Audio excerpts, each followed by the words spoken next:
All right. Now, if let's say you're from mainline churches, Anglican Church, Lutheran Church, Methodist சபை நீ சொன்னீங்கன்னா, let's say நீங்கள் அந்த பேக்ரவுண்டில் நீங்கள் வந்தீங்கன்னா, இந்த மாதம் வந்து normally they will call as a Advent season, Advent காலம் என்று சொல்வார்கள். நான் Advent காலம் என்று சொல்லும்பொழுது என்ன அர்த்தம்? கிறிஸ்துவோடைய வருகையின் நாட்கள். Okay, that is the time exclusively they will remember the coming of Christ. இந்த கிறிஸ்துவின் வருகை என்று சொல்லும் பொழுது இரண்டு விதமான வருகை குறித்து வேதாகம் நமக்கு சொல்லுது. The first coming, which is referring to the Christmas, the birth of Christ. At the same time, the second coming, okay, yet to take place. இயேசு கிறிஸ்து மறுபடியும் இந்த உலகத்துக்கு வரப்போகிறார். ஸோ அட்வென்ட் காலம் என்று சொல்லும் பொழுது இயேசு கிறிஸ்துவோடைய வருகையை குறித்து சரியா அவர்கள் நினைவு கூர்ந்து பேசுவார்கள். அதே போல தான் நம்மளுடைய சபையிலையும் 12வது மாதம் வந்துட்டோம் என்றால் நமக்கு ஏறக்குறைய ஒரு 3 வாரம் நமக்கு இருக்குது. அந்த 3 வாரத்திலும் நான் கிறிஸ்துமஸ் செய்தி, அந்த அட்வென்ட் காலகட்டத்துக்கு ஏற்ற செய்தியை நான் பகிர்ந்து கொள்வேன். இன்றைக்கும் அந்த இயேசு கிறிஸ்துவோடைய வருகையை குறித்து நான் ஒரு சில காரியத்தை நான் உங்களோடு நான் இன்றைக்கு கிறிஸ்துமஸ் செய்தியாக நான் உங்களுக்கு நான் கொடுக்க நான் இருக்கிறேன். ஆல்ரைட், நீங்கள் சிஎஸ் குரூப்பில் இருந்தீங்கன்னா நான் போட்டிருந்த தி ஜீனியாலஜி ஆஃப் ஜீசஸ். இன்னைக்கு பாஸ்டருடைய பிரசங்கம் தலைப்பு the genealogy of Jesus. Okay, the genealogy of Jesus என்று சொல்லும் பொழுது தமிழில் சொல்லணும்னா இயேசுவோடைய வரலாறு, இயேசுவோடைய வரலாறு. Okay, the lineage of Jesus கூட நம்ம சொல்லலாம். இயேசு எப்படி உலகத்துக்கு வந்தார், யார் மூலியமாக வந்தார் என்று சொல்லி அது நம்ம இன்றைக்கு நம்ம படிக்க இருக்கிறோம். ஆல்ரைட், நீங்கள் நல்லா பார்த்தீங்கன்னா பைபிளில் இயேசு கிறிஸ்துவை குறித்து ரொம்ப அழகாக தெளிவாக நமக்கு எழுதி கொடுத்துருக்கிறாங்க. அதுக்கு வந்து 4 புத்தகம் இருக்குது. we call that as a gospel, the book of gospel. சரியா, 4 gospel புத்தகம் இருக்குது. அந்த gospel புத்தகம் என்று சொல்லும் பொழுது மத்தியு, மார்க்கு, லூக்கா, யோவான் புத்தகம். ஓகே, இந்த 4 புத்தகம் என்று சொல்லும் பொழுது we call as a the gospel. Okay, the gospel books. இந்த 4 புத்தகத்தில் 2 புத்தகத்தை நல்லா படித்து பார்த்தீங்கன்னா இயேசு கிறிஸ்துடைய வரலாறை குறித்து அவர்கள் நமக்கு எழுதி கொடுத்துருக்கிறாங்க. நான் வரலாறு என்று சொல்லும்போது என்ன அர்த்தம்? ஃபார் எக்ஸாம்பிள், நான் வந்து ஃப்ரான்சிஸ் அண்ணல் லக்கி பொன்னையா. ஓகே, எங்கள் அப்பா பேர் பொன்னையா. ஓகே, எங்கள் அப்பாவுடைய அப்பா பேர் என்ன தெரியுமாங்க? பொன்னையா தான். ஆக்சுவலி அது ஏன் அப்படி நடந்துச்சு எனக்கு தெரில. சரியா, அப்போ எங்கள் அப்பா பள்ளிக்கூடத்தில் படிக்கும் பொழுது ஓகே, நான் இமேஜின் பண்ணுறேன் டீச்சர்மார்கள் எங்கள் அப்பா எப்படி கால் பண்ணுவாங்க, பொன்னையா அண்ணல் லக்கி பொன்னையா. சரியா, ஓகே, இதோட கூத்த பாருங்க. எனக்கு கல்யாணத்தை நடத்தி வைத்த பிஷப் பேரும் பொன்னையா தான், மோசஸ் பொன்னையா. என்னுடைய மாமனார் பேரும் பொன்னையா தான். சரியா, என்ன உங்களுக்கு விளங்குது? the name பொன்னையா வந்து எங்களுடைய டிஎன்ஏ வரலாற்று. சரி, இதெல்லாம் கொஞ்சம் ட்ரேஸ் பண்ணினீங்கன்னா ஊருக்கு போயிடும் கதை. சரியா, சவுத் இந்தியாவுக்கு போகும். ஊர் மட்டும் இல்லை, இந்தியா மட்டும் இல்லை, இந்தியாவில் சவுத் இந்தியாவுக்கு போகும். சரி, அந்த சவுத் இந்தியாவில் தான் பொன்னையான்னு சொல்லி கூப்பிடுவாங்க. அதுவும் இன்னும் கொஞ்சம் ஃபோக்கஸ் பண்ணினீங்கன்னா சரியா அது எங்கே போய் சேரும்? திருநெல்வேலி பட்டணத்துக்கு போவோம். சரியா, அந்த திருநெல்வேலி பட்டணம் என்று சொல்லும் அதுதான் எங்களுடைய நேட்டிவ் சிட்டி சொல்லலாம். ஓகே, அந்த நேட்டிவ் சிட்டிக்குள்ளாங்க ஒரு சின்ன ஒரு ஊர் இருக்குது. அந்த ஊர் பேர் தான் நல்லா சொன்னாரு. அதை போய் நான் போய் செக் பண்ணிட்டு வரேன். நான் அவ்வளோ தூரம் நான் போகலை. அது ஒரு ஊர் பேர் சொன்னாங்க. One day I want to go and visit. Okay, என்னுடைய ஊருக்கு போகலாம் என்று சொல்லி நான் போய் இருக்கிறேன். இதெல்லாம் ஏன் இதை வந்து என்னுடைய ஹிஸ்டரி நீங்கள் ட்ரேஸ் பண்ணினீங்கன்னா that is my genealogy. Okay, but இந்த மத்தியும் லூக்கோ என்ன பண்ணுறாங்க, இயேசு கிறிஸ்துவோட ஜீனியாலஜியை வந்து நல்லா ட்ரேஸ் பண்ணுறாங்க. மிஞ்சி என்னுடைய ஜீனியாலஜி நான் ட்ரேஸ் பண்ணினேன்னா 3-4 தலைமுறை மேலே தான் நான் போகலாம். More than that I couldn't trace. ஆனால் இன்னைக்கு நம்ம ஃபோக்கஸ் பண்ண போகிறது லூக்காவை விட்டுருவோம். we just going to focus on the book of Matthew, the gospel of Matthew. இந்த மேத்யூ என்ன பண்றாரு? 1ஆம் அதிகாரத்தில் இயேசு கிறிஸ்து யார் என்று சொல்லி சரியா அவரை இன்ட்ரோடியூஸ் பண்ண இயேசு கிறிஸ்துடைய அந்த வரலாறை என்ன பண்ணுகிறார்? நமக்கு எழுதி கொடுத்திருக்கிறார். எத்தனை வரலாறுனா அவர் என்ன செய்கிறார் பாருங்க, எப்படி ஆரம்பிக்கிறாரு. நீங்க 1ஆம் அதிகாரம் 1-2 நீங்க பார்த்தீங்கன்னா, மத்திய 1:1 நீங்க பார்த்தீங்கன்னா அவர் வந்து என்ன செய்கிறாரு, இந்த ஜீசஸுக்கும் ஆபிரகாமுக்கும் கனெக்ஷன் இருக்குது என்று சொல்லி, அதாவது இயேசு கிறிஸ்து வந்து எந்த வம்சத்திலே வந்தவர், சரியா, பாலகனாய் வந்து பிறந்தாரு என்று சொல்லுகிறோம். கிறிஸ்மஸ் என்று சொல்லும்போது ஒரு பேபியை நம்ம நினைவு கூறுகிறோம். அந்த பேபி வந்து எந்த பரம்பரையிலிருந்து அந்த பேபி வந்தாங்களாம், சரியா, ஆபிரகாமுடைய சன்னதியிலிருந்து வரப்பட்ட ஒரு குழந்தை என்று சொல்லி அவர் என்ன செய்கிறார், அந்த ஜீசஸோட ஜெனியாலஜியை வந்து ட்ரேஸ் பண்ணி நமக்கு எழுதி கொடுத்திருக்கிறார். பை த வே, நல்லா கவனிங்க, சரியா, ஃப்ரம் ஏப்ரஹாம் டு ஜீசஸ் எத்தனை ஜெனரேஷன்?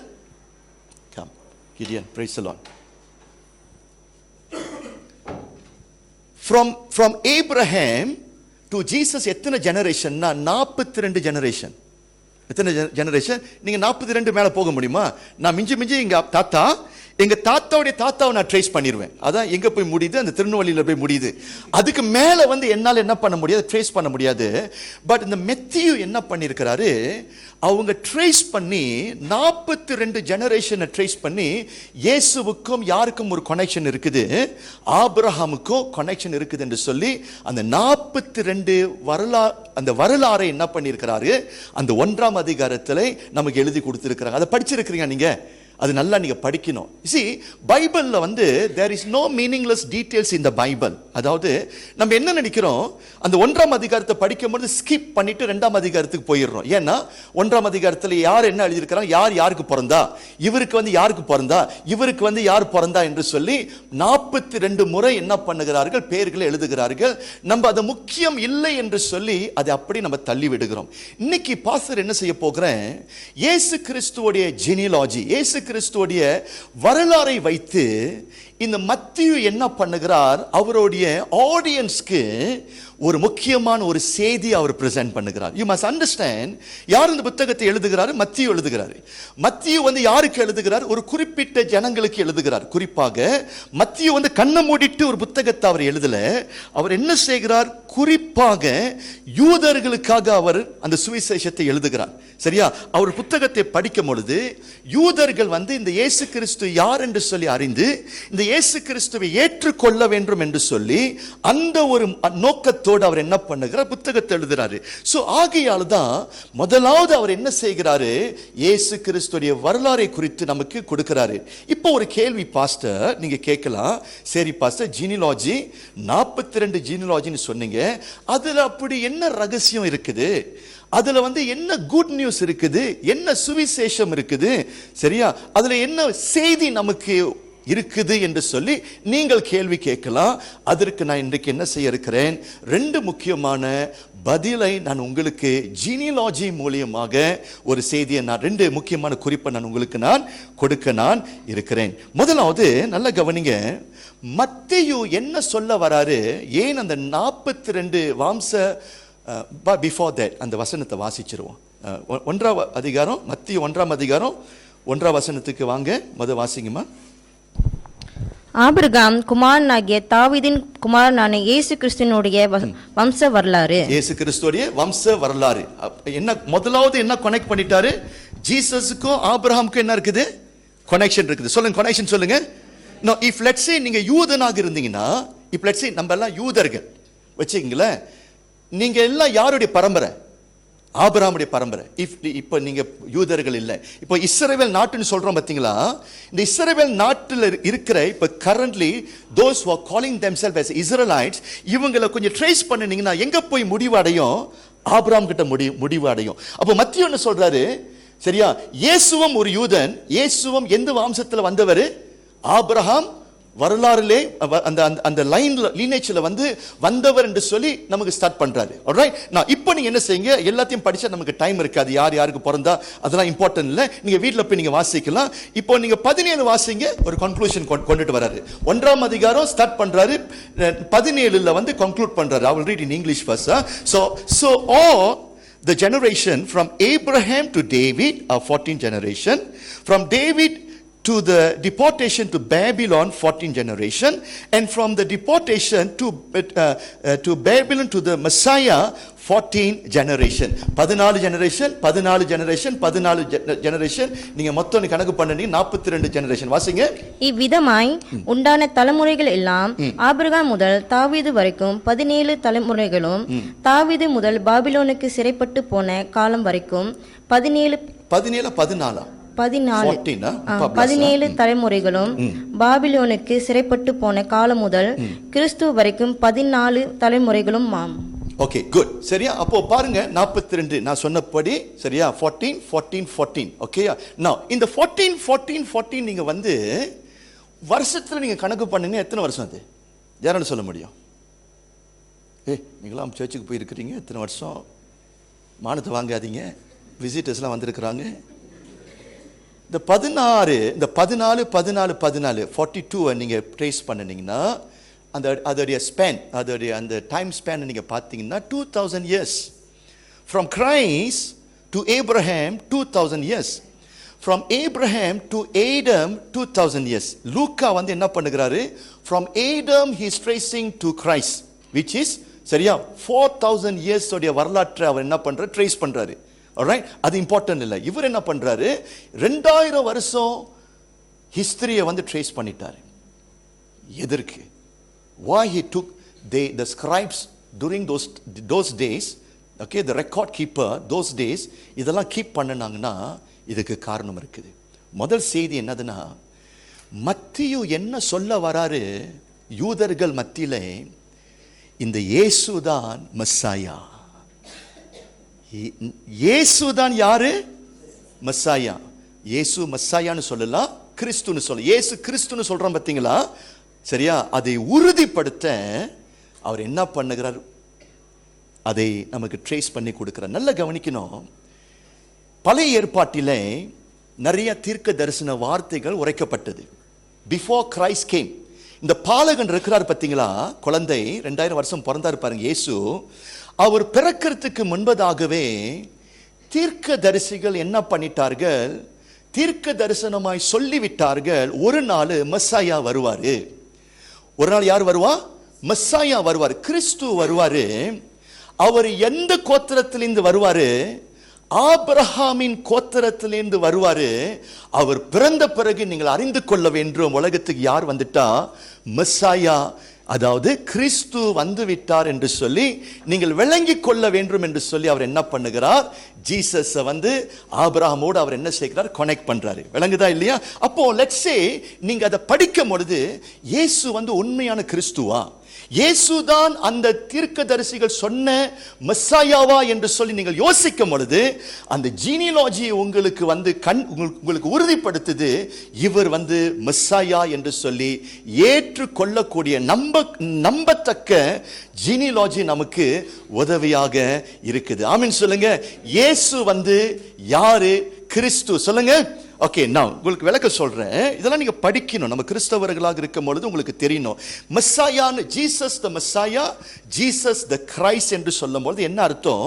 மெஸ்ஸாயா என்று சொல்லும் பொழுது எபிரேயர் மொழி, கிறிஸ்து என்று சொல்லும் பொழுது கிரேக்கு மொழி, கிறிஸ்டோஸ்.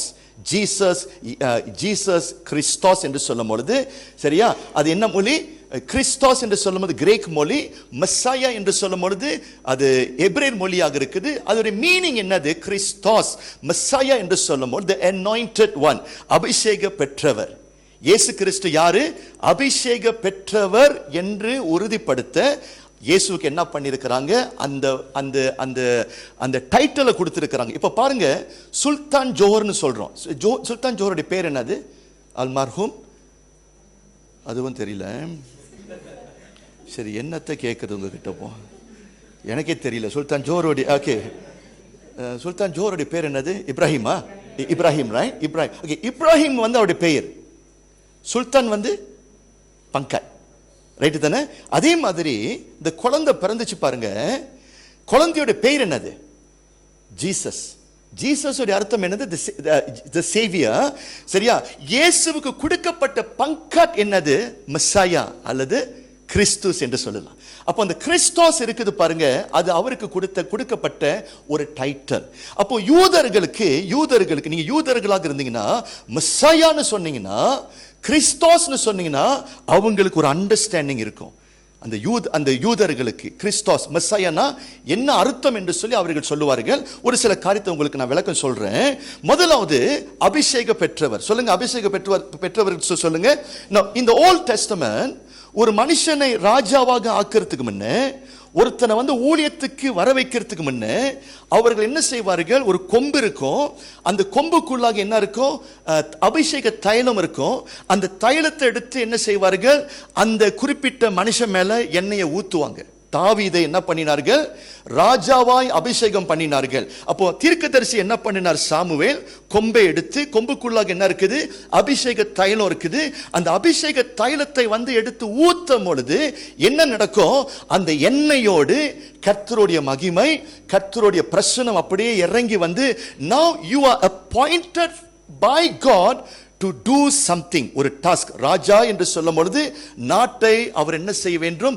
அரசாள வேண்டும். அதே போலதான் ஜீசஸ் கிரைஸ்ட்னு சொல்லும் பொழுது, ஜீசஸ் தி மெஸ்ஸாயா என்று சொல்லும் பொழுது என்ன அர்த்தம்? இயேசுவை பிதாவின் தேவன் என்ன பண்ணியிருக்கிறாரு? அபிஷேகம் பண்ணியிருக்கிறார். தாவீது எப்படி அபிஷேகம் பெற்றாரோ அதே போல உன்னதத்தின் தேவன் இயேசுவுக்கு ஒரு அபிஷேகத்தை கொடுத்தாரு. சரியா? அபிஷேக பெற்றவராய் இயேசு உலகத்துக்கு வந்தார். நம்முடைய இயேசு கிறிஸ்து யாருங்க? அபிஷேக பெற்றவர் என்று சொல்லுங்க.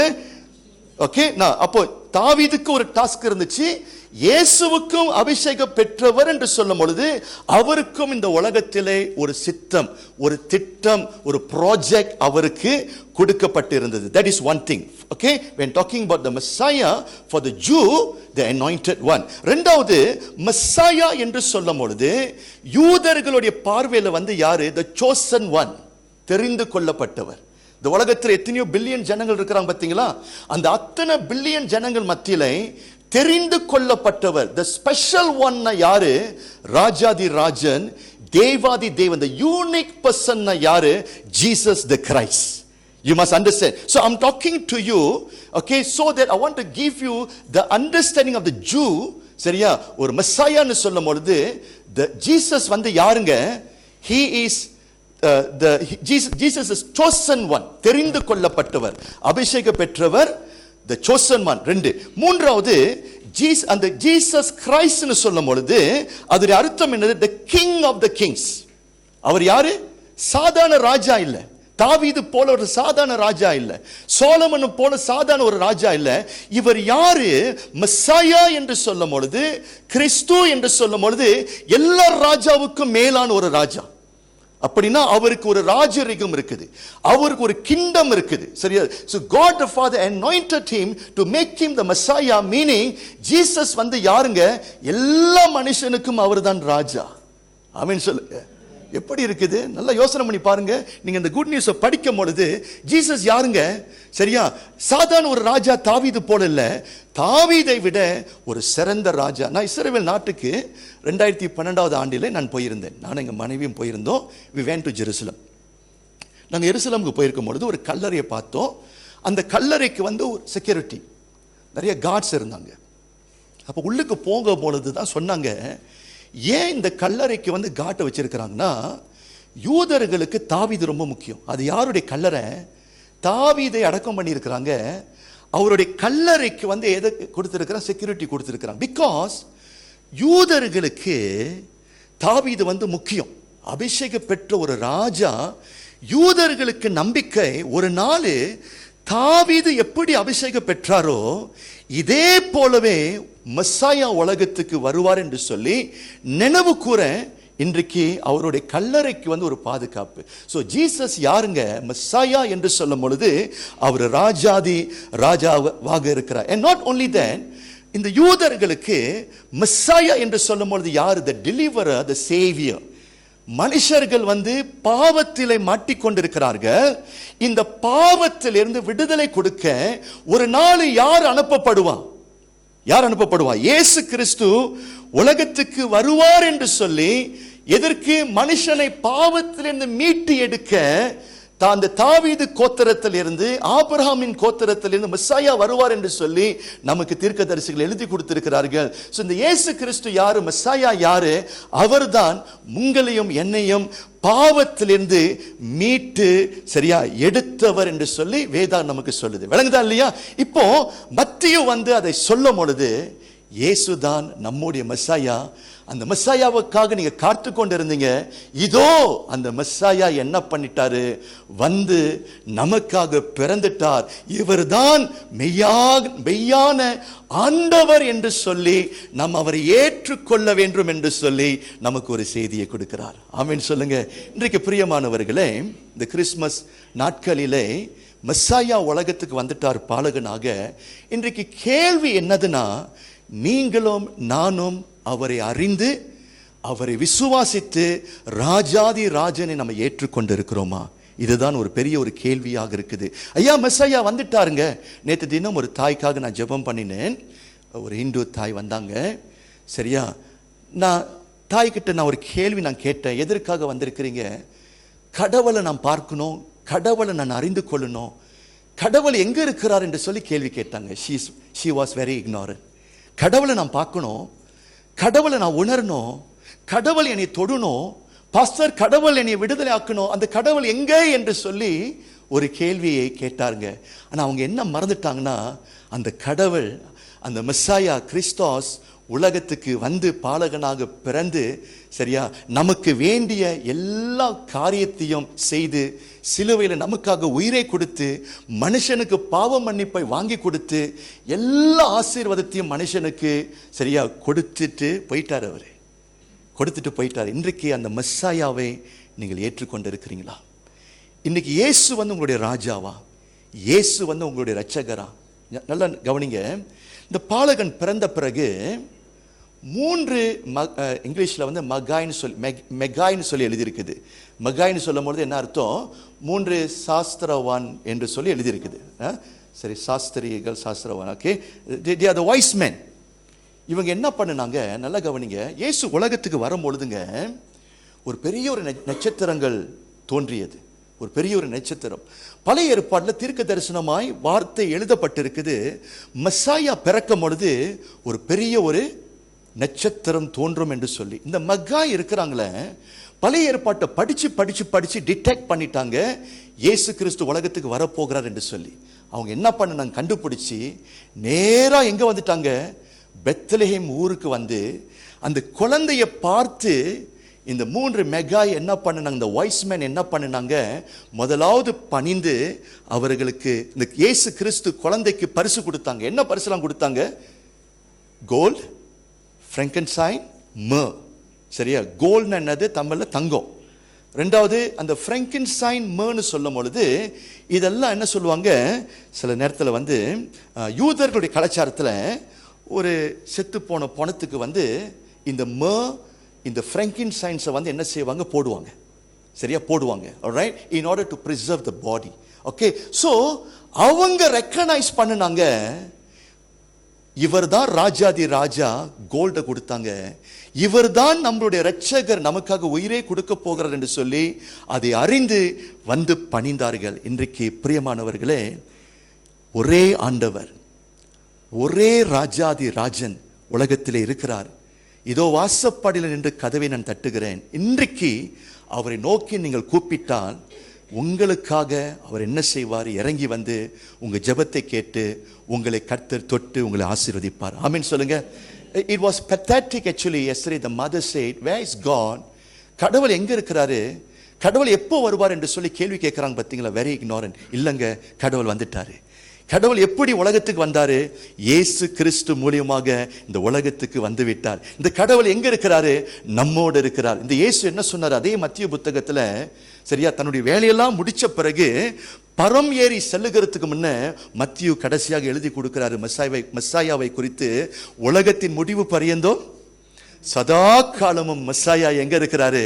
நம்மோடு இருக்கிறார்.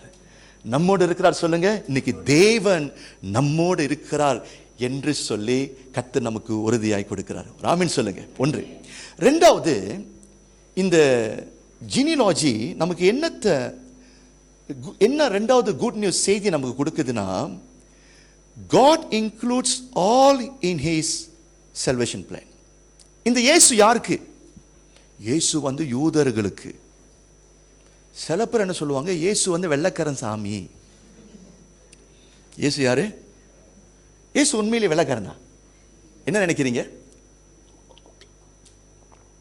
இயேசு ஈஸ்டில் பிறந்தாரா வெஸ்டில் பிறந்தார்? வெஸ்டர்னா ஈஸ்டர்னா? ஆக்சுவலி ஜீசஸ் வந்து ஈஸ்டர்னா, நாட் வெஸ்டர்னா. ஜீசஸ் வந்து வெள்ளைக்காரன் இல்லை. சரி, இன்னைக்கு அதான் சொல்லுவாங்க, இவங்கெல்லாம் கிறிஸ்தவங்கெல்லாம் வெள்ளைக்காரன் நினைப்பு. கிறிஸ்தவங்க வந்து யாரை வணங்குறாங்க? வெள்ளைக்கார சாமியை வணங்குறாங்க. நல்லா பாருங்க, மெத்தியு என்ன பண்றாரு பாருங்க. இப்போ இந்த ஒரு இந்த 42 கோத்திரம் சொன்னேன், இவர்கள் மூலியமாக இயேசு உலகத்துக்கு வரப்போகிறார். இது யாருடைய திட்டம்? இது ஒரிஜினலி இது யாருடைய திட்டம்? தற்செயலாக உலகத்துக்கு வந்தாரா? cannot be. It was the plan of God. இப்போ கடவுள் பாருங்க யூகிட்டு, என்னுடைய மகனை உலகத்துக்கு நான் அனுப்ப போகிறேன், மெஸ்ஸாயாவை உலகத்துக்கு அனுப்ப போகிறேன். அதுக்கு வரலாறு தேவைப்படுது. யாரை தெரிந்து எடுத்து யார் மூலியமாக இயேசு உலகத்துக்கு வந்தாரு நீங்க பாருங்க. அதிலிருந்து உங்களுக்கு ஒரு அண்டர்ஸ்டாண்டிங் வரும். யாரெல்லாம் அவருடைய சல்வேஷன் பிளானுக்குள்ளாக, அதாவது ரட்சிப்புக்குள்ளாக வர முடியும் என்று சொல்லி ஒரு பாசிபிலிட்டி நமக்கு வெளிப்படுத்துகிறார். ஆமீன் சொல்லுங்க. அதுல நல்ல கவனிங்க, பெண்களும் இருக்கிறாங்க, ஆண்களும் இருக்கிறாங்க. ரைட்டு தானே? அந்த வரலாறை நீங்க பாருங்க. you will see the male character and you will see female character. for example, ஆபிரகாம், ஈசாக்கு, யாக்கோப்பு, இவங்கெல்லாம் யாரு? ஆண்கள். அதே சமயத்தில் தாமார், ரஹாப் பேர் இருக்குது, ரூத்தோடைய பேர் இருக்குது, பட்சிபாவுடைய பேர் இருக்குது, மரியாளுடைய பேர் இருக்குது. இவங்கெல்லாம் யாரு? பெண்கள். அப்போ கடவுள் பாருங்க, ஆண்களும் அவருடைய பிள்ளைகள், பெண்களும் அவருடைய பிள்ளைகள். இவங்களுக்கும் ஆண்களுக்கும் என்னோட ரட்சிப்பு தேவைப்படுது, ரட்சிப்பு கொடுக்கிறேன். பெண்களுக்கும் நான் ரட்சிப்பு நான் கொடுக்கிறேன்னு சொல்லி ஒரு சரிசமத்தை பார்க்கிறாரு. Have you noticed that? பெண்களையும் ஆண்களையும் கர்த்தர் நேசிக்கிறார். பெண்கள்லாம் ஒரு ஆமீன் சொல்லுங்க. பெண்கள்லாம், ஆண்கள்லாம் ஆமீன் சொல்லுங்க. அது மட்டும் குறைச்சல. ரைட். அப்போ என்ன அர்த்தம்? பெண்களுக்கும் கடவுள் மெஸ்ஸையா உங்களுக்கு சொந்தம், ஆண்களுக்கும் அவர் சொந்தமாக இருக்கிறார். That is one thing I discover. ரெண்டாவது, அந்த 42 ஜீனியாலஜில நீங்க பார்த்தீங்கன்னா, ஏழ்மையானவர்களும் இருக்கிறார்கள், வசதியானவர்களும் இருக்கிறார்கள். ஃபார் எக்ஸாம்பிள், மரியாள் வந்து யாரு? she was a poor lady. இயேசுவோட தாய் இருக்கிறாங்களே, ஓகே, யூதர்களுடைய கலாச்சாரம் படி ஒரு குழந்தை பிறந்துருச்சுன்னா தேவனுடைய ஆலயத்துக்கு குழந்தையை கொண்டுட்டு வரணும். எத்தனாவது நாள்ல? 8வது நாள்ல கொண்டுட்டு வந்து டெடிகேட் பண்ணணும். இன்னைக்கு கோபியோட டாட்டரை வந்து நம்ம என்ன செய்ய போகிறோம்? ஜோவேல வந்து நம்ம டெடிகேட் பண்ண போகிறோம். So according to the Jewish culture, ஒரு குழந்தை பிறந்துருச்சுன்னா, ஆண் குழந்தை, 8வது நாள்ல வந்து பெற்றோர்கள் என்ன செய்யணும்? குழந்தைய வந்து தெய்வ ஆலயத்துக்கு கொண்டுட்டு வரணும். என்ன செய்வாங்க? சர்க்கம்சைஸ் பண்ணுவாங்க. பர்சுனாட்டா, மலாய்க்காரங்க சர்க்கம்சைஸ் பண்றாங்க பார்த்தீங்களா? அதை செய்வார்கள். ஒன்று, யூதர்களாக பிறந்துட்டா you got to be circumcised. that is one thing. ரெண்டாவது, பலி கொடுக்கணும். அப்போ இந்த பலி கொடுக்கிறதுக்கு தேவனுடைய ஆலயத்துக்கு வெளியே வந்து விற்பனை பண்ணுவாங்க. ஆடுகள், மாடு, ஆக்ஸ், இதெல்லாம் என்ன செய்வாங்க? they will be selling. அப்போ உள்ளுக்கு வர்றவங்க வெறும் கையோட தேவனுடைய ஆலயத்துக்கு வரக்கூடாது. ஒரு ஆசாரியன் இருப்பான், ஓகே, காணிக்கை செலுத்தும் பொழுது ஏதாவது ஒரு பலியை கொண்டுட்டு வரணும். பைபிள் சொல்லி கொடுக்குது. பழைய ஏற்பாட்டில் வசதி இருந்துச்சுன்னா எதை வாங்கிட்டு வாங்க? ஆட்டுக்குட்டியை வாங்கிட்டு வாங்கன்னு சொல்லி எழுதியிருக்குது. 3 வயது ஆட்டுக்குட்டி, பழுதில்லாத ஆட்டுக்குட்டி நீங்கள் வாங்கிட்டு வரணும், வசதி இருந்துச்சுன்னா. வசதி இல்லைன்னா நீங்க என்ன செய்யலாம்? a pair of dove, 2 புறாவை நீங்கள் என்ன செய்யலாம்? வாங்கிட்டு வரலாம் என்று சொல்லி கட்டளை இருக்குது. ஆனா இந்த யோசேப்புக்கும் மரியாளுக்கும் வசதி இல்லாத நிமித்தம் எதை அவர்கள் வாங்கிட்டு வந்தார்கள்? குழந்தை. பாலகன் யாரு? கிறிஸ்து. வானத்தையும் பூமியும் உண்டாக்கின தெய்வம் குழந்தையாக உலகத்துக்கு மனுஷனாக வந்துட்டாரு. அந்த குழந்தையை பலி கொடுக்க டெடிகேட் பண்ணுகிறதுக்கு வசதி இல்லை. எதை அவர்கள் கொண்டுட்டு வந்தார்கள்? 2 புறாவை கொண்டுட்டு வந்தார்கள். ஓகே, மரியாளுடைய பேரையும் அங்கே நமக்கு எழுதி கொடுத்திருக்கிறாங்க. என்ன அர்த்தம்? ஏழ்மையானவர்களுக்கும் இயேசு கிறிஸ்து மெஸ்ஸாயாவாக இருக்கிறார்.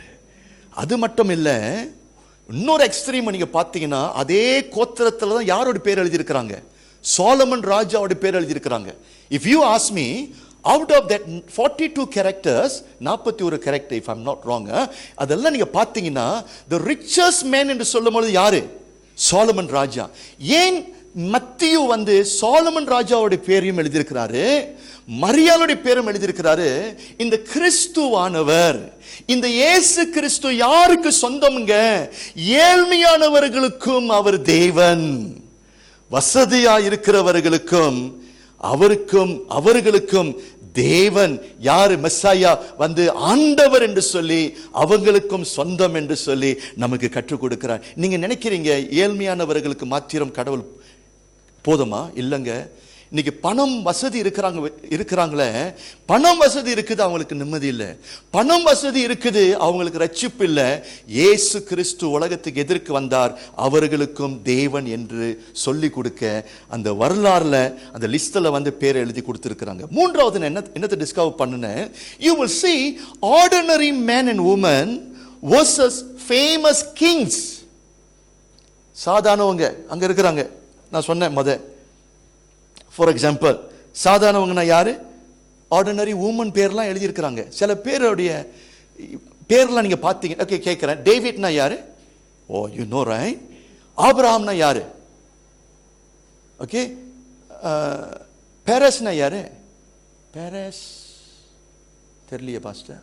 இந்த ஃபார்முலா 1 கார் டிரைவரா பாஸ்டர்? No Perez. சரியா? அபினடாப் தெரியுமா உங்களுக்கு? அபினடாப் எங்க சித்தப்பால இல்ல. சரி, பாருங்க, டேவிட் நமக்கு தெரியுது, சாலமன் ராஜா நமக்கு தெரியுது, ஆபிரகாம் ஃபேமஸ் ஃபிகர். பட் அதே சமயத்தில் நீங்க பார்த்தீங்கன்னா அவங்க யாருன்னு கூட நமக்கு தெரியல. மத்தியு என்ன சொல்ல வராரு?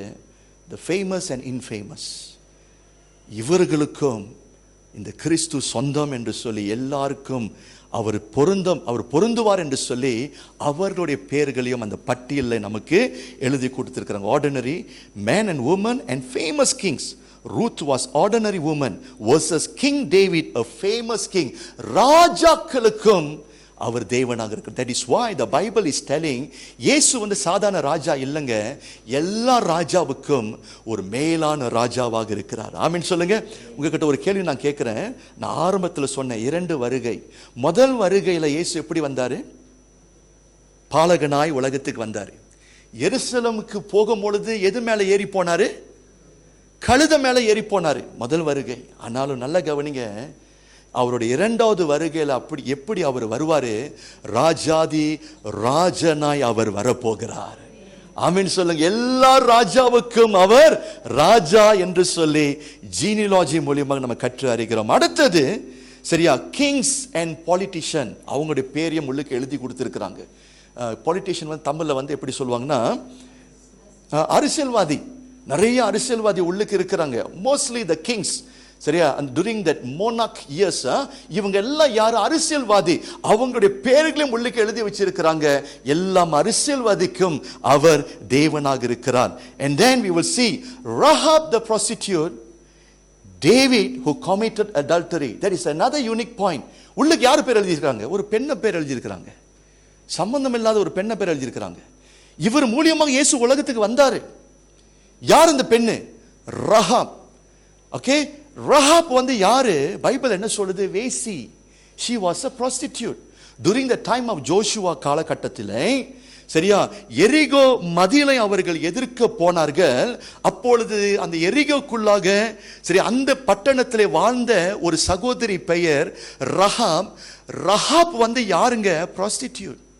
by the way, டேவிட் சொன்ன பார்த்தீங்களா, தாவீது யாருங்க? விபச்சாரம் பாவம் பண்ணனவன். நீங்க நல்லா யோசனை பண்ணி பாருங்க. கடவுள் உலகத்துக்கு வந்தாரு, சரியா, தேவன் உலகத்துக்கு வந்தாரு. எந்த வம்சத்துல வந்தாருங்க? பாவியான வம்சத்திலே வந்தார். எதற்குனா, ஏன் ரஹாப்பை தேவன் தெரிந்து கொண்டார்? ஏன் டேவிட்டை கர்த்தர் அங்க இன்க்ளூட் பண்ணி இருக்கிறார்? என்ன சொல்ல வராரு? ரஹாப்பை போல தாவீதை போல நம்ம எல்லோரும் பாவம் செய்தோம். நம்ம எல்லோரும் யாருங்க? பாவிகள். எல்லா மனுஷனும் யாரு? பாவம் செய்து தேவ மகிமையை நம்ம இழந்துட்டோம். ஒரு மனிதனும் தேவனை கண்டுபிடிக்க முடியாது. ஒரு மனிதனும் தேவன் இருக்கிற இடத்துக்கு போக முடியாது. மனிதனுடைய கோரிக்கை, மனிதனுடைய ஜெபங்கள் ஒரு காலமும் எங்க போய் சேர முடியாது. பரிசுத்தமுள்ள ஒரு தேவனிடத்துல போய் சேர முடியாது. ஏன்னா அவர் மகா பரிசுத்தமுள்ள ஒரு தேவன். மனிதர்கள் யாருங்க? ராகாப்பை போல, தாவீதை போல நம்ம எல்லோரும் பாவிகளாக இருக்கிறோம். சோ மத்தேயு நமக்கு என்ன சொல்றாரு? Look at yourself through Rahab lens. Look at yourself as a David. நம்ம எல்லோரும் யாரு? தாவீது போல, ராகாப்பை போல நம்ம எல்லோரும் பாவிகளாக இருக்கிறோம். இன்றைக்கு கர்த்தர் சொல்லுகிறாரு, அவர்களுக்கும் ஹோப் இருக்குது, அவர்களுக்கும் ஹோப் இருக்குது. ஒருவேளை நீங்க உட்கார்ந்து இருக்கலாம். You might be thinking, you might be saying, எல்லாரையும் கடவுள் உயர்த்த முடியும், எல்லாருடைய ஜெபத்தையும் கேட்க முடியும், என்னோட ஜெபத்தை என்னை கடவுள் ஒரு காலமும் ஏற்றுக்கொள்ள மாட்டார் என்று சொல்லி நீங்க உட்கார்ந்து இருக்கிறீங்களா? இல்லங்க. இன்னைக்கு நல்ல செய்தி என்னது? நீ எப்படி போன்ற பாவியாக இருந்தாலும் மெசாயா கிட்ட நீங்க வரும்பொழுது, இயேசு கிறிஸ்து கிட்ட வரும்பொழுது, அவருடைய இரத்தம் உங்களுடைய பாவத்தையும் கழுவி சுத்திகரிக்க முடியும். That is why யோவான் தெளிவாய் சொல்லுகிறாரு, இயேசு கிறிஸ்துவின் இரத்தம் சகல பாவத்திலிருந்து நம்மை சுத்திகரிக்கும். That means என்ன மாதிரி நீ பாவியாக இருந்தாலும் உனக்கும் என்ன இருக்குது? உன்னுடைய பாவத்தை மன்னிக்க, உன் பாவத்தை கழுவ இயேசு கிறிஸ்துவோட இரத்தத்துக்கு என்ன இருக்குது? அதிகாரம் உண்டு. ஆமென் சொல்லுங்க. இமேஜின், நீங்க நல்லா திங்க் பண்ணி பாருங்க. இயேசு சிலுவையில் தொங்கும் பொழுது யார் மத்தியில தொங்கினாரு? ரெண்டு கள்ளர்கள் மத்தியில, ரைட்? ரெண்டு கிரிமினல்ஸ் மத்தியில. Those days, during the time of Jesus, சிலுவையில் எல்லாம் தொங்க முடியாது. இப்போ உங்ககிட்ட ஒரு கேள்வி நான் கேட்கிறேன். இந்த காலகட்டத்தில் மலேசியாவில் ஹுக்குமான் கந்தும் யாருக்கு? ஹுக்குமான் கந்தும்னு சொல்லும் பொழுது யாருக்கு? பெரிய ஒன்று கொலைக்காரனாக இருக்கணும், அல்லது ட்ரக் புஷர்ஸ்லாம் பெரிய சைஸில் புஷ் பண்ணினாங்கன்னா you can get into trouble. So capital punishment. இயேசு இருந்த காலகட்டத்தில் எல்லாருக்கும் சிலுவை இல்லை. ஆனால் நல்ல கவனிங்க, இயேசுவையும் என்ன பண்ணினார்கள்? குற்றவாளி என்று சொல்லி பரிசுத்தமுள்ள ஒரு மனுஷனை, பரிசுத்தமுள்ள ஒரு தெய்வனை என்ன பண்ணினார்கள்? சிலுவையில் அடித்தார்கள். இயேசு வலது பக்கத்தில் இடது பக்கத்தில் யார் இருந்தா? உண்மையான கிரிமினல்ஸ். அதுல ஒருத்தன் இயேசுவை மறுதலிச்சான், இயேசுவை ஏற்றுக்கொள்ளல, நையாண்டி பண்ணினான். ஆனா இன்னொருத்தன் சொன்னா, இயேசுவை பார்த்து இந்த கடைசி நேரத்தில், ரிமெம்பர் மீ, என்னை நினைத்துக் கொள்ளுங்கள், remember me in your coming, உம்முடைய வருகையிலே என்னை நினைத்துக் கொள்ளுங்கள் என்று சொல்லி கடைசி நேரத்தில் a person who have committed big sin, சரியா, who deserve capital punishment, கடைசி நேரத்தில் அவன் இயேசு கிறிஸ்து கிட்ட ஒரு பாவி மன்றாடுகிறான், என்னை நினைத்தருளுங்க, எனக்கும் உங்களுடைய ராஜ்யத்திலே ஒரு இடத்தை கொடுங்கன்னு சொல்லி அவன் கதறும் பொழுது இயேசு என்ன சொன்னார்? அவனை பார்த்து, இன்றைக்கு என்னோடு நீ பரதேசியிலே இருப்பாய். Today you will be with me in paradise என்று சொல்லுகிறார். அப்போ அந்த பரலோகத்தை, மோட்சத்தை யாருக்கு கொடுக்கிறாரு? ஒரு மனம் திரும்புகிற ஒரு பாவிக்கு இயேசு அவருடைய ராஜ்யத்திலே ஒரு இடத்தை அவனுக்கு வகுத்து கொடுக்கிறாரு. அவர் தாங்க மெஸ்ஸாயா. இன்றைக்கு உங்களுக்கு நான் சொல்லுகிறேன், சரியா, நீங்க எப்படி போன்ற பாவிகளா இருந்தாலும் கர்த்தரிடத்துல பாவ அறிக்கை செய்து, நீர்தான் என்னுடைய ஆண்டவர் என்று சொல்லி ஏற்றுக்கொள்ளுங்கள். அவர் உங்களை கழுவி சுத்திகரிக்க அவர் வல்லவராக இருக்கிறார். ஆமென் சொல்லுங்க. கடைசியாக அந்த பட்டியலை நீங்க பார்த்தீங்கன்னா, இரண்டு விதமான ஜாதி ஜனங்களையும் உள்ளுக்கு சேர்க்கிறாரு. முக்கியமான ரெண்டு ஜாதி அங்க இருக்குது. என்ன ஜாதி? யூதர்கள், the Jew and the Gentiles. யூதர்கள் தான் பொதுவா நிறைய பேர் உள்ளுக்கு இருக்கிறான். ஆனா அந்த யூதர்கள் மத்தியில் யார் இருக்கிறா? புறஜாதிகள். நீங்களும் நானும் யூதர்களா? நம்மளுடைய great great great great great grandfather ஆபிரகாமா? இல்லைங்க. உங்க தோலை பார்த்தா தெரியுது, எல்லாம் கருப்பா இருக்கிறீங்க. ட்ரேஸ் பண்ணி எங்க போய் சேருவீங்க? இந்தியாவில் தான் போய் சேருவீங்க. உங்களெல்லாம் பார்த்தா சவுத் இந்தியா மாதிரி தான் தெரியுது. கோபி தான் மேபி, ஐம் நாட் ஷுவர். கொஞ்சம் டிஎன்ஏ டெஸ்ட் கொஞ்சம் பண்ணுங்க. இப்போ நிறைய பெரிய சாஃப்ட்வேர்லாம் வந்துருச்சு. நீங்கள் உங்களுடைய குடியிருக்கிறதுல ஒன்று கொடுத்தா சரி ட்ரேஸ் பண்ணி, சரி, ஆஸ்திரேலியாவுக்கு உங்களை அனுப்பிட போகிறான். ரைட். ஸோ நம்ம எல்லாம் யார் இல்லை? யூதர்கள் இல்லை. இன்னைக்கு நீங்கள் இஸ்ரேல் நாட்டுக்கு போனீங்கன்னா மெஸ்ஸாயா யாருக்கு சொந்தம் அப்படின்னு அவங்ககிட்ட கேள்வி கேட்டிங்கன்னா அவன் என்ன சொல்லுவான்? மெஸ்ஸாயா வந்து யூதனுக்கு சொந்தம்னு சொல்லுவான். அதான் இன்னைக்கு எல்லாத்தையும் அடித்து என்ன பண்ணுறான்? நொறுக்கிடுவான். அவன் பலஸ்தீனை மதிக்கவே மாட்டான். புற ஜாதிகள் அவன் என்ன பண்ண மாட்டான்? மதிக்கவே மாட்டான். கடவுள் எங்களுக்கு மட்டும் சொந்தம். That is zoo. பட் மத்திய என்ன பண்றாரு?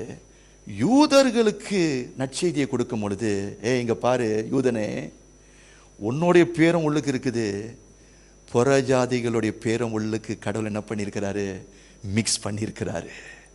ஹல்லேலூயா சொல்லுங்க. புற ஜாதின்னு சொல்லும் பொழுது ஹகார், Ruth from Moab, not Israelites. Rahab, she was a Gentile woman. Bathsheba, ஊரியாவுடைய மனைவி பத்ஷிபா, she was not a Jew. இவங்கெல்லாம் யாரு? புறஜாதிகள். புறஜாதிகள் சொல்லுங்க. பாஸ்டர், நாங்கள் என்ன நினைச்சோம் பாஸ்டர், யூதனுக்கு தான் இயேசுன்னு. இல்லைங்க, இன்னைக்கு நான் சொல்ற நல்ல செய்தி, எல்லா ஜாதிகளுக்கும் அவர் தேவனாக இருக்கிறார். இதெல்லாம் எப்படி நம்ம டிஸ்கவர் பண்றோம்? ஜீனியாலஜி மூலியமாக நம்ம டிஸ்கவர் பண்றோம். In this list of lineage contain a wide variety of people, male, female, ordinary people versus kings, the Jew, Gentiles, rich and poor, holy men of God versus sinful men, famous, infamous. God the Father had predetermined that his son Jesus will be born from this lineage. This is to show that salvation is for all. நம்ம எல்லோருக்கும் என்ன இருக்குது? பரலோக ராஜ்யம் காத்து கொண்டிருக்கிறது. By the way, put it this way, சரியா? Stretch your imagination. நம்மளுடைய உலக வாழ்க்கை முடிஞ்சிருச்சுன்னு வச்சிங்களேன். இப்போ நம்ம எங்க போயிட்டோம்? இயேசு கிறிஸ்து யாரு? ராஜாதி ராஜன். அவருடைய ராஜ்யத்துக்கு போயிட்டோம். இப்போ அவருடைய ராஜ்யத்துக்கு போன பிறகு யாரெல்லாம் அங்க இருப்பா? இந்த ஜீனியாலஜி சொன்ன பார்த்தீங்களா? ஏறக்குறைய அந்த பேட்டர்ன் பிரகாரம் எல்லா ஜாதி, எல்லா ஜனங்கள் அவரை ஏற்றுக்கொண்டவர்கள், இயேசுதான் மெய்யான ஆண்டவர் என்று சொல்லி ஏற்றுக்கொண்டாங்க.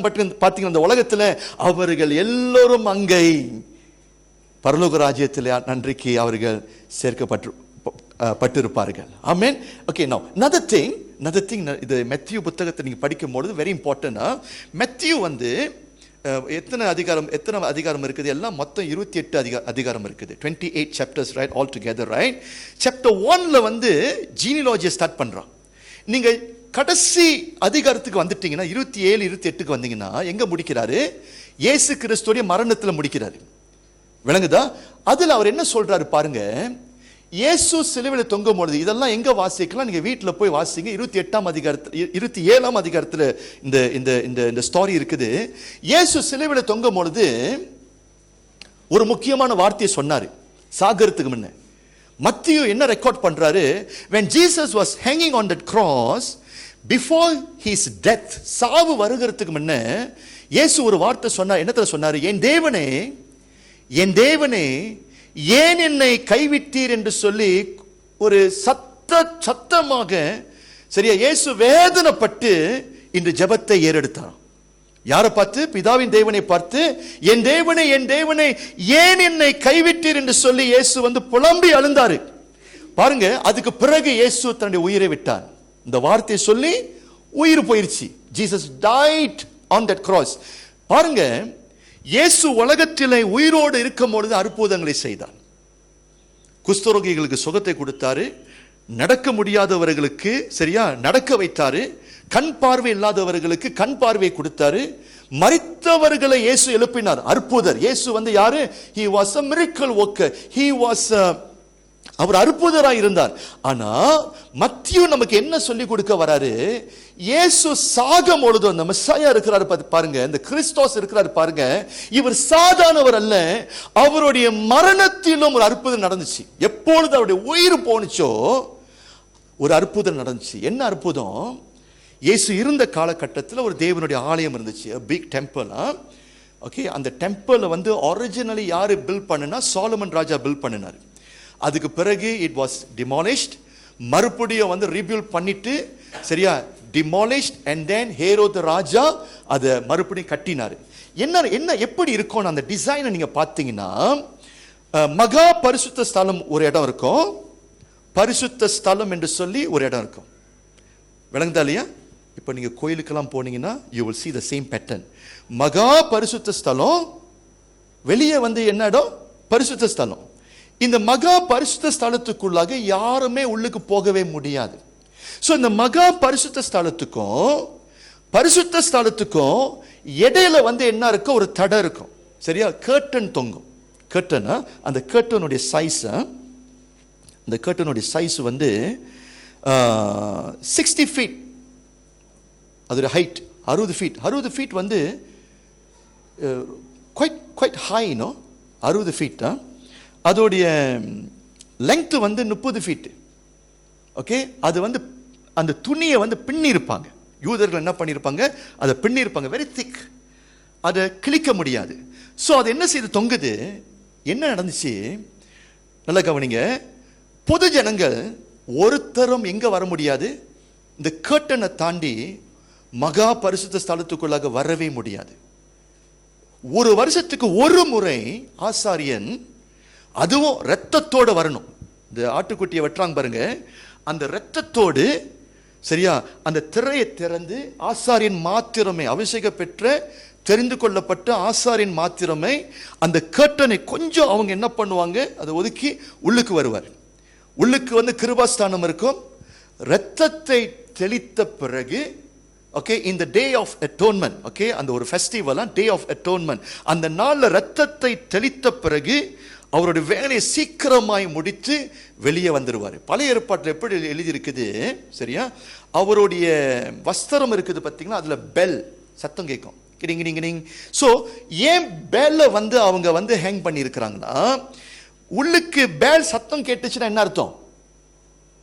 அவர் உயிரோடு இருக்கிறாருன்னு அர்த்தம்.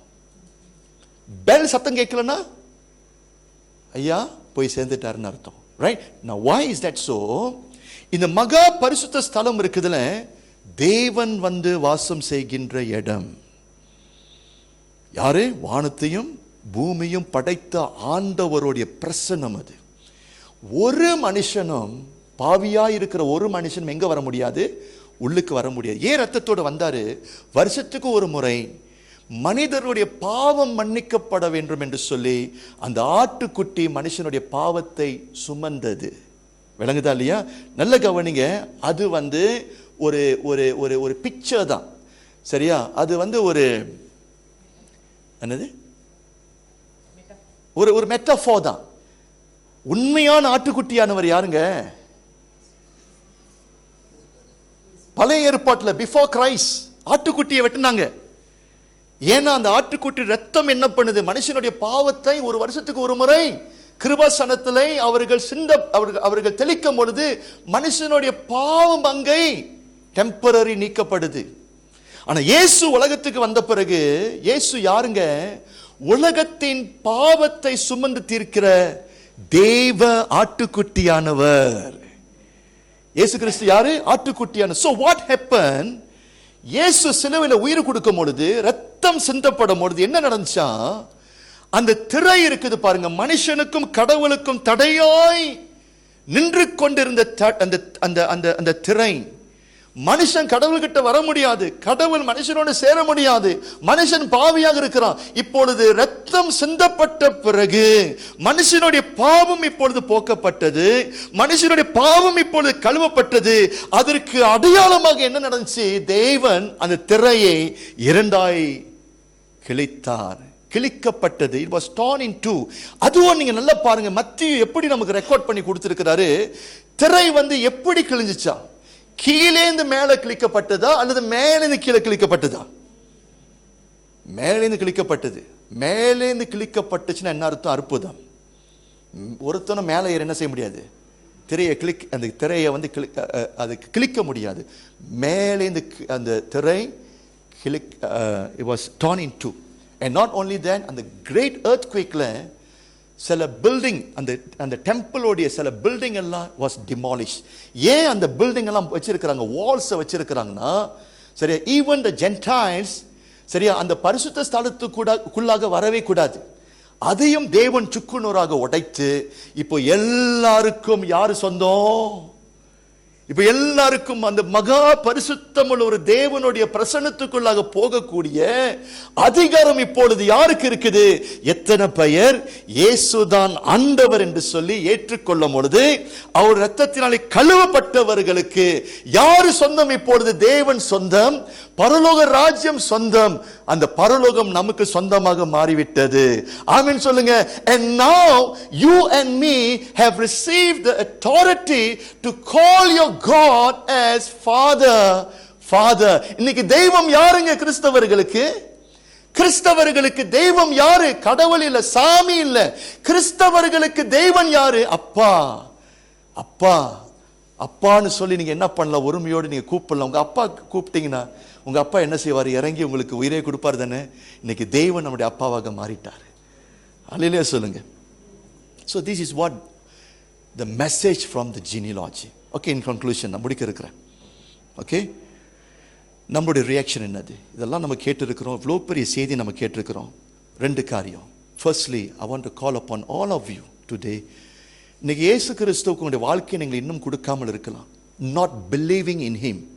Today is the day you must make a decision. Jesus is the Lord.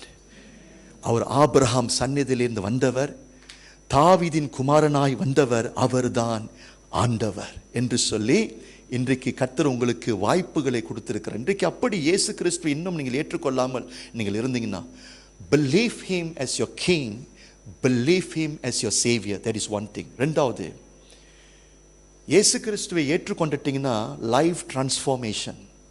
ஆமென் சொல்லுங்க. 17 வயசுல நான் இயேசு கிறிஸ்துவை நான் ஏற்றுக்கொண்டேன். என்னுடைய வாழ்க்கையை அவர் மாற்றினார்.